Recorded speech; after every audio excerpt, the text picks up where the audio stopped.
날마다 솟는 샘물과 함께하는 오늘의 말씀입니다.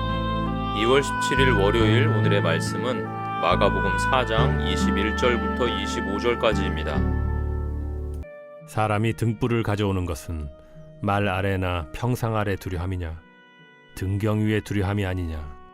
드러내려 하지 않고는 숨긴 것이 없고 나타내려 하지 않고는 감추인 것이 없느니라.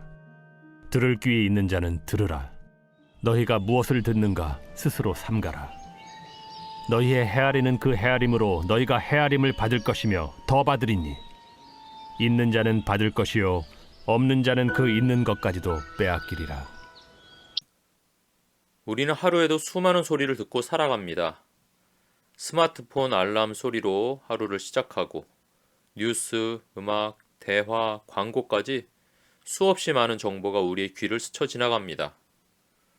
그러나 우리가 듣는 모든 소리가 우리의 삶을 변화시키지는 않습니다. 그렇다면 우리가 하나님의 말씀을 들을 때는 어떨까요? 성경은 단순한 정보가 아니라 우리의 영혼을 변화시키고 생명을 주는 능력의 말씀입니다. 하지만 우리가 이 말씀을 어떤 태도로 듣느냐에 따라 그 말씀이 우리 안에서 역사할 수도 있고 아무런 영향을 주지 못할 수도 있습니다. 오늘 본문에서 예수님께서는 하나님의 말씀이 감추어진 것이 아니라 드러나기 위해 주어진 것이라고 말씀하십니다.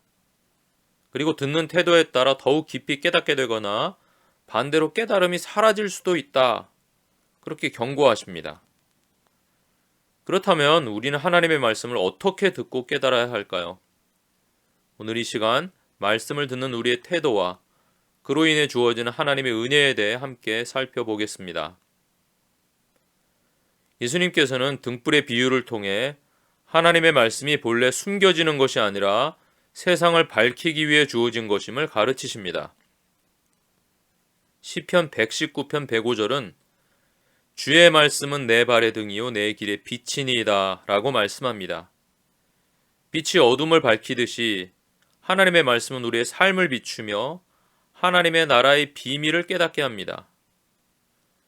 예수님께서 비유로 말씀하신 것도 단순히 감추기 위한 것이 아니라 이를 통해 하나님 나라의 비밀을 드러내기 위함입니다. 말씀을 바르게 듣고 묵상할 때 우리는 하나님 나라의 진리를 더욱 깊이 깨닫게 됩니다. 예수님께서는 들을 귀 있는 자는 들으라 라고 반복하여 강조하십니다.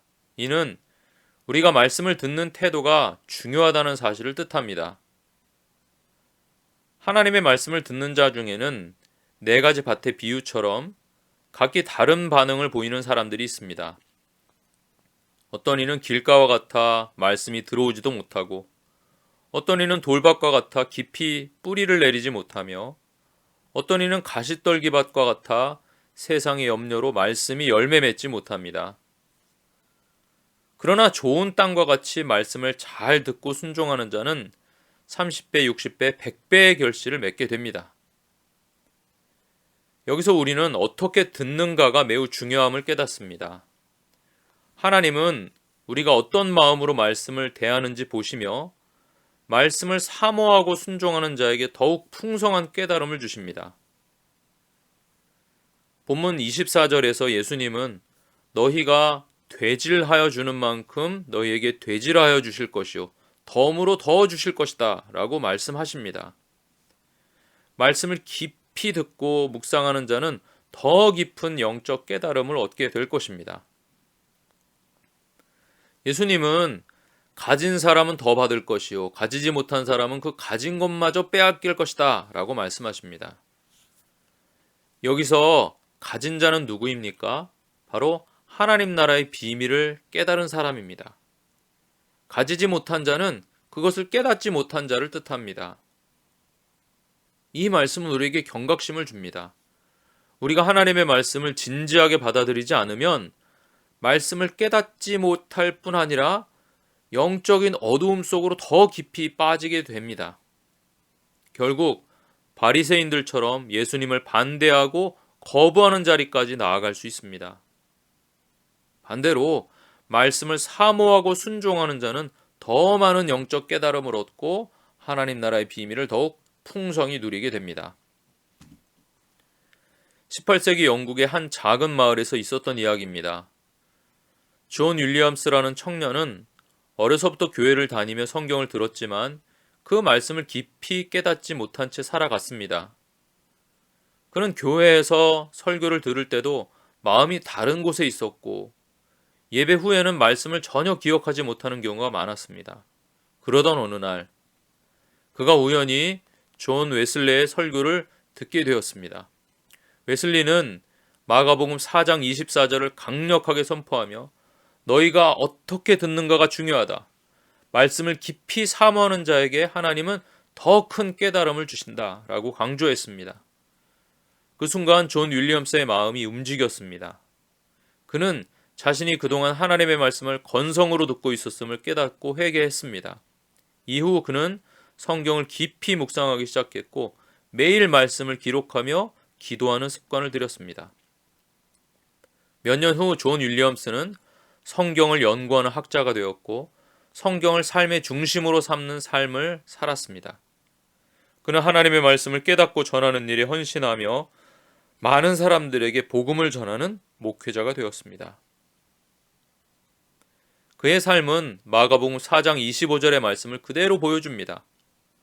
가진 자는 받을 것이요 없는 자는 그 가진 것마저 빼앗기리라. 말씀을 깊이 사모한 그는 더 많은 깨달음을 얻었고 말씀을 소홀히 대하던 과거와는 완전히 다른 삶을 살게 되었습니다. 우리도 마찬가지입니다. 하나님의 말씀을 듣는 태도를 바꾼다면 깨닫는 은혜가 넘치고 삶이 변화될 것입니다. 우리는 하나님의 말씀을 대할 때 어떤 자세를 가지고 있습니까? 말씀을 단순히 듣기만 하고 지나쳐 버립니까? 아니면 그 말씀을 사모하며 깊이 깨닫기를 원하십니까? 하나님의 말씀은 감추어 두기 위한 것이 아니라 드러나기 위한 것입니다. 우리가 말씀을 사모하며 귀 기울일 때 하나님께서는 더 큰 깨달음을 주시고 풍성한 영적 복을 허락하실 것입니다. 사랑하는 성도 여러분, 살다 보면 그리운 엄마, 아버지나 사랑하는 가족들의 목소리를 듣고 싶을 때가 있습니다. 그때 전화해서 그 목소리를 들으면 너무나 좋죠. 그러나 먼저 떠나보내신 분들이라면 그 목소리를 생각만 해도 눈물이 주르륵 흐를 때가 있습니다. 무엇입니까? 바로 그리운 마음, 사모하는 마음입니다. 하나님께서는 오늘도 우리에게 말씀하고 계십니다. 우리를 스쳐 지나가는 수많은 소리들 가운데서 하나님을 사모하는 마음으로, 그 말씀을 사모하는 마음으로 귀를 기울인다면 분명히 그 말씀을 듣고 깨닫게 됩니다. 오늘이라는 시간들 속에 지금도 말씀하고 계신 그 말씀을 깊이 듣고 묵상하며 깨닫는 은혜가 넘치기를, 그 말씀의 열매 맺기를 주님의 이름으로 축원합니다. 하늘에 계신 우리 아버지, 아버지의 이름을 거룩하게 하시며 아버지의 나라가 오게 하시며 아버지의 뜻이 하늘에서와 같이 땅에서도 이루어지게 하소서. 오늘 우리에게 일용할 양식을 주시고 우리가 우리에게 잘못한 사람을 용서해 준 것 같이 우리 죄를 용서해 주시고 우리를 시험에 빠지지 않게 하시고 악에서 구하소서. 나라와 권능과 영광이 영원히 아버지의 것입니다. 아멘.